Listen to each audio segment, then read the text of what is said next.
Tax planning is a headache, but it doesn't have to be.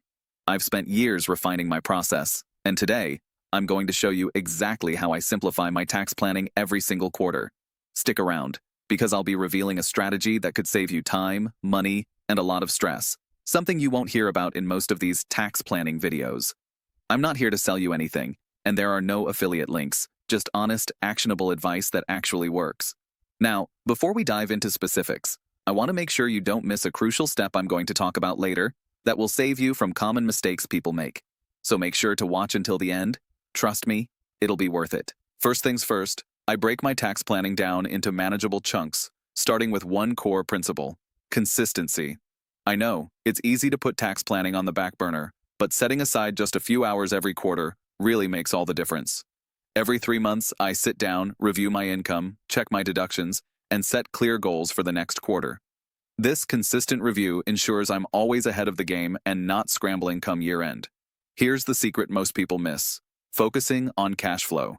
It's easy to get overwhelmed with deductions, credits, and all the tax jargon, but the real game changer is making sure you have a clear view of your cash flow. Every quarter, I track every dollar that comes in and goes out of my business and personal finances. This allows me to anticipate the amount of tax I'm going to owe and strategize accordingly. It also helps me spot opportunities to make adjustments early on, rather than waiting until tax season. Another big part of my process is utilizing software. You might think tax planning is all about hiring an accountant or spending hours sorting through spreadsheets, but I'm a huge fan of using tools like QuickBooks and tax software integrations. These platforms not only automate a lot of the data entry, but they also help flag potential tax-saving opportunities. The right software can streamline your entire process, keeping you organized and reducing the chances of missing something important. I've been using this for years now, and I can't stress enough how much it has improved my efficiency. Now, here's where I'm going to differentiate myself from a lot of the videos you might have watched. Most of those creators are incentivized with affiliate commissions for recommending certain tax tools or software. I don't play that game. My goal here is to give you unbiased advice that actually helps, and to help you avoid spending unnecessary money on services that aren't right for you. Something else I do every quarter is review any changes in tax laws. You've probably heard about new tax laws that get passed, but keeping up with them can feel like a full-time job.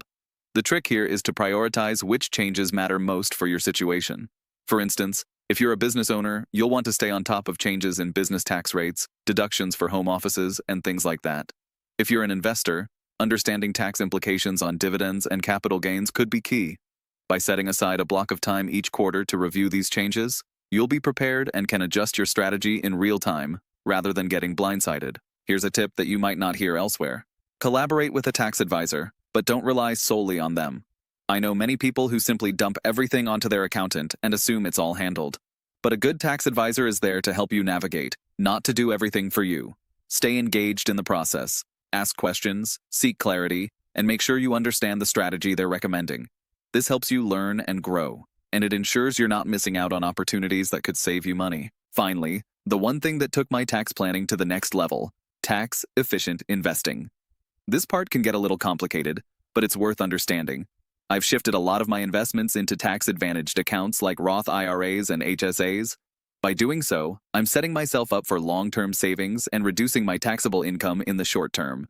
This is a strategy I've been implementing for years, and it's paid off significantly, especially during the tax season. Remember, tax planning doesn't have to be overwhelming. By breaking it down into manageable tasks, staying consistent, and utilizing the right tools, you can simplify the process and even start saving money along the way. If you found value in this video, don't forget to hit subscribe. You won't find hidden affiliate commissions here, just honest, valuable content to help you manage your finances and tax planning.